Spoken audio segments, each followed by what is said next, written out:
All right. Real briefly, I'm Rob Macias, project manager for Aemetis Biogas, and we are building what I would say is one of the most complex biogas projects in the state of California. We're one of three major developers in the state of California. There are many developers outside of the state of California, but here specifically, we have one of the most complex projects with regards to size, cows, and density. The overall view of our project over the next couple of years are phase 1, 2, and 3. We have 12 dairies that are fully under contract for lease. One of the biggest milestones that we have here in the Central Valley, or I will say in California, the lease agreements that we're entering with these dairies for the methane emissions are 20-year leases with 5-year renewals.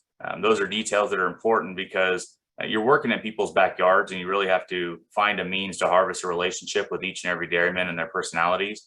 And so what we have found early was the difficulty in getting these lease agreements signed, but subsequently we've earned the trust of the community. And where Andy and myself, Andy is the president of North Americas for Aemetis, where we were knocking on doors, now we're getting phone calls, and you can see our goal here is 52 dairies over the next 5 years. We'll meet and exceed that goal. People are calling us now to get on the project, and part of that has to do with our execution plan and the construction that's happening. So just at a high overview, we have 2 dairy digesters that were installed last year. They've been operating for 1 year. There's 4 miles of pipeline. Currently, that biogas that's being collected is being sent in the phase 1 pipeline. It's a 4-mile private-owned pipeline that runs from these 2 dairies, the 2 green triangles. This 4-inch line runs to the Keys facility, and the gas is currently being consumed in a boiler that is tuned to burn biogas, the composition being 65% methane, 34, and some change of CO2 and other small constituents. That boiler is tuned to burn that gas, and that's the short-term solution while we install the upgrading facility. Was under construction now, with estimated date of completion being the 4th quarter of this year. Phase 2 of that under construction, which we'll cover later, are the next 5 dairies that are denoted with the red triangles. There's a total of 7 miles of pipeline that's under construction to tie in these. They will tie into the existing pipeline, and that fuel will be ran back to our ethanol facility in Keys, California, where the upgrading facility will be completed. And from there, the gas will be used as an on-site CNG station. It can be consumed by the boilers to supplement natural gas with renewable natural gas for the production of ethanol. And we have a PG&E interconnection agreement in place and is under construction. So the 1st quarter of next year, we'll have the means to send the biogas at that point, which would be biomethane, into anywhere up and down the state of California. Other milestones that for any project are very important is the CEQA application. So all of this pipeline is all in the county right of way, and the project needed to be reviewed as a whole. So we spent most of 2020 and completing the CEQA that's required, and we have a full CEQA for everything that you see on this overview map. So that's at a high level what our project entails. Central California is where we're at, south of Modesto, north of Fresno. The 2 projects that are completed, these are some pictures from the end of construction, and one here. So we have one that was the end of construction that's not completed on the left-hand side, that's Ackerman, and Double D's on the right side. I'll show you some more recent pictures, but Ackerman Dairy, 1,800 cows. There we received a certified pathway of a -426. We went through that pathway process from September, October, November into December. Validation took place the 1st quarter of 2021, with certification coming shortly thereafter in the 2nd quarter. And then verification was completed in the 2nd quarter. We received notice in the 3rd quarter. Just had to do with the cycles and requirements from CARB. So these are our 2 dairies now. We have 1,800 at one, 3,700 at another. Coincidentally, both sites received the same CI score. This is our ethanol facility, 64 million gallon ethanol facility, where today we're producing ethanol. And we also have under construction the upgrading facility here. that's denoted by the blue square. And I will pull up onto the screen rather than this picture, show you guys what's happening now. So this facility is under construction now. So that picture I had was dated, and this picture was taken last week. In fact, this roof is completed. The heart and soul of all this is upgrading the biogas from biogas to biomethane using membrane separation technology. Ours is powered by Air Liquide. It's the skid in the middle with the yellow manifolds. That's one way to call it out. North is the left side of this picture. So just east of this is the PG&E interconnection, which I don't have photos for you, but they're under construction right now. And one of the questions I anticipate is how the PG&E interconnection and the importance of it. So we'll cover that at a later date, not on a specific slide, but in the Q&A. So that is our ethanol facility and our biogas upgrading facility. Earlier on the previous slide, I mentioned that we'll have 3 means to consume the biogas, which will be transformed into biomethane following the installation of the cleanup facility. Number 1 being the PG&E interconnection and the ability to transmit biomethane up and down the state of California. The second option would be to use our on-site CNG fueling station, which is going to be located where the star is delineated here. And then our ethanol facility has 3 boilers front and center of this picture, these 3 stacks that can consume biomethane.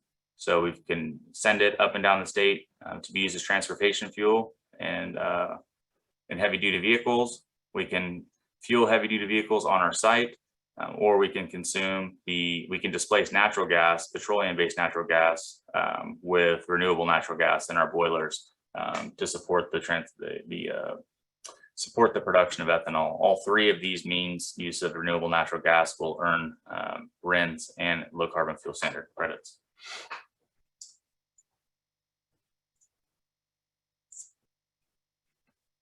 The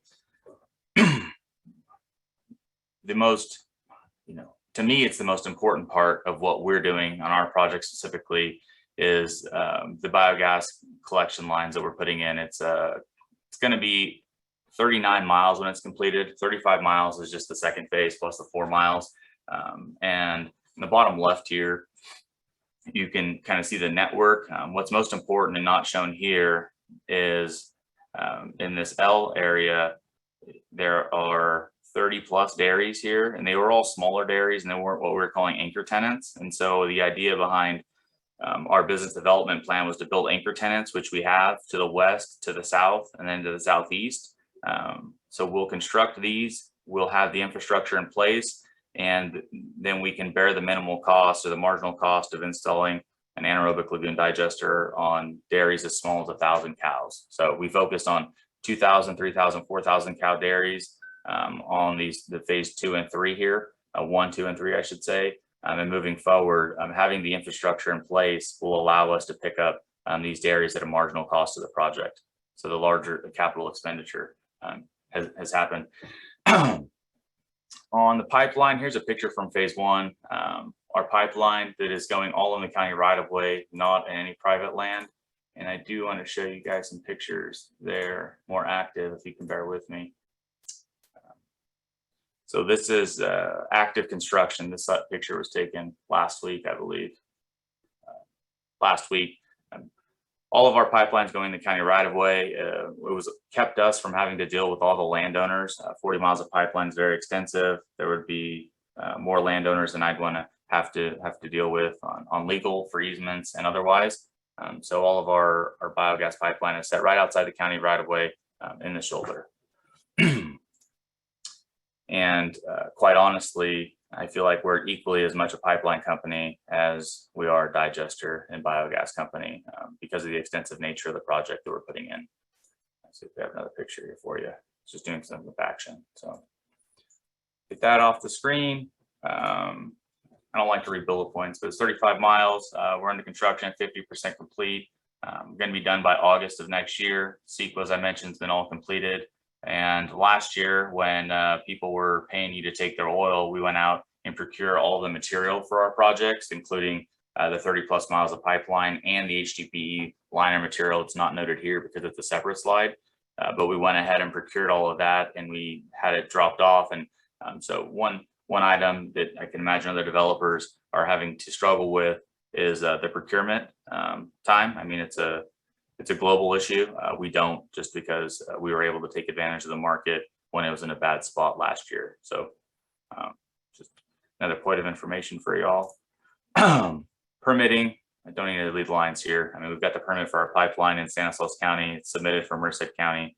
Permits for all for the first 5 dairies, submissions for the subsequent 2, the air district permits, all the fun stuff that goes along with that. But, we've got a really good team here that I'll touch base on that handles permitting, but there's an extensive amount of permitting that goes on: air board, water board for each of the digesters, along with the building permit and grading permit, the pipelines and encroachment permit, CEQA, those are required for the pipeline. And then we had to have an air permit and building permit for the upgrading facility that's within a high hazard classification area because it's within the ethanol facility this footprint. So that was a hurdle, but something we got over. So some more information for you all. Phase 1, 2, and 3, the dairies were phase 1. I showed you we had those 2 in full operation. Phase 2 is under construction. I'll show you pictures here in a minute. Those phase 2s includes 5 dairies: Alum, Blount, Trinkler, SNS, and Mendes. Alum's almost halfway there. I think by the end of the week we'll be at halfway there. K&R Blount just started 3 weeks ago, about 15%. Trinkler dairy is kicking off next week. SNS dairy 2 weeks after that, and then Mendes will be just before Christmas. We'll start knocking that one out. The phase 2.2, so just after that, there's 6 projects included. 2 of them have the construction drawings complete. They'd be ready for construction the first of the year. The other 4 are actually, and I kept this map in here. I wanted to pan it up. I didn't like how it overlapped, but I did want to show you is that something that we're in development of. The basis of design is that we have these 4 dairies. One's off the chart here to the north. 1, 2, 3. Oh, there's one to the south you can't see either. Some of these dairies were landlocked just because the river's to the southeast, southwest of them. And so what we've went through and developed is what we're calling a consolidated digester or a mega digester, where we send the manure from these 4 dairies to one large digester, anaerobic lagoon digester. The estimated size of the digester is 48 million gallons. And that manure will go to the digester. It'll be retained there for 35 to 60 days per the design. And then it will be sent back to those dairies to be used for irrigation, flushing, and other means and uses. But this is something that we wouldn't be the first folks to build a combined digester, but it's the first of our cluster. And so the reason these construction drawings are not complete is because we're completing our due diligence on the basis of the design for this consolidated digester. Some of the wrinkles that come up is the water or waste management plans, and the manure that's sent to this digester needs to be sent back to the dairy or otherwise, because the home dairy would then be changed from a dairy general order into a digester general order, and they'd be held to different regulations. So with that, this is something I wanted to show. If you guys, I don't know how many of these projects you've reviewed, but it's something unique that we're doing, and it's in development. Phase 3, we got the basis of design for 5 more rolling, and then that's phase 2, 3, and then phase 3 is going to be taking place in the second quarter of next year. Mentioned there's folks are knocking on our door now, and part of my job also includes executing those agreements and getting them in the queue. So right now we're starting to fill the back end of our project for execution of construction in the 3rd quarter of 2022 to continue to expand and meet our goal of 52 dairies. Beyond that, I have this here, and I chose to include it, even though half the folks don't have pictures. And I think is because the strong suit of our team here is execution. There are, like I said, a couple of digester developers in the state of California and in the nation, and we've been successful in building our digesters in a short period of time because of the team that we have. So outside of the team that's shown on the screen, we also have a set of contractors that have all bid the work. They've been successful, and they're actually ahead of schedule on construction now. And so, you know, what we want to do, part of us holding up our end of the deal to the dairymen, is execution, and in combination of effort is execution. And so I like to brag a lot about the people we have on our team and the contractors that we're working with, because from one of the largest developers, from the horse's mouth, said that we built our first 2 digesters faster than than they'd ever done theirs. And so we're really, really proud of that. And our goal is to continue to execute upon that. The folks we're working on our digesters included in that team are Hartman Engineering. They do all of our digester design. Biogas Engineering does all of our gas processing design. Baker Manock, not relative, but they are on our team. They do all of our legal work. And then Mike Rose is our on-staff senior tech. That he's a critical part to evaluating everything internally from a quality standpoint. These are bonus slides. They're not refined, but considering the audience, I did want to show that you guys would be interested in seeing some process flows. So these are some things that we had just for folks who are less technical. I know that's not the audience here, but you are technical enough to care about a PFD. So the way our anaerobic lagoon digesters work, we grab manure from cow manure and urine, process water from the barn. So that's cooling water and sprinklers in the summertime. That all goes to a processing pit and then over a screen separator. Screen separator removes the large fibrous materials. Don't know if I have a picture for you guys. I don't want to waste your time. That fibrous material is then windrowed, dried out, and used for bedding. One different manure management practice that we have here in, call it central Northern California, really compared to some of the southern clusters, is that a lot of them have more open paddocks, where a lot of the animals in this area have more free stalls where the cows, they live essentially within the barns and they get very little exercise out into the exercise pens, just because they prefer it. But in the southern portions of the state, they have more open corrals, which equates to fewer methane emissions because the methane potential of manure in a paddock is, I think 2x, whereas 25x when it gets put into an anaerobic process in a settling pond or lagoon. So separate from that, so we collect the manure, the water, we separate the large fibers, and then what's left is 3% volatile solids and water. That would go into our digester. The digester produces biogas. The biogas is collected and sent downstream into our pipeline to our upgrading facility. The liquid manure leaves our digester, and when possible, we send it to an irrigation field to remove the methane emission production factors. That is, if it's on a field, it's less likely, it's not less, the potential for that methane production is reduced by 10. Alternatively, in the months of November, December, January, and February, there's 120 days where the dairymen are not allowed to irrigate. And because of that, the manure leaves our digester and goes to the irrigation pond. And then that manure is then used again to flush. Going back, actually. So on the top of this, Biogas Central Hub, we're picking up the next slide there. So the pipeline that I talked about being our infrastructure, that'll deliver the biogas to our upgrading facility where it'll be lifted, sent through a couple of carbon medias to clean all the constituents out that are required, take out the water. It'll hit the air liquide CO2 separation system. It'll produce pipeline quality RNG, and that RNG would go to PG&E in the ethanol facility boilers or in our CNG filling station located. So that's this little green arrow here. Without getting in any more detail, that's really an overview of our project, and I'll leave it with that and questions from you all.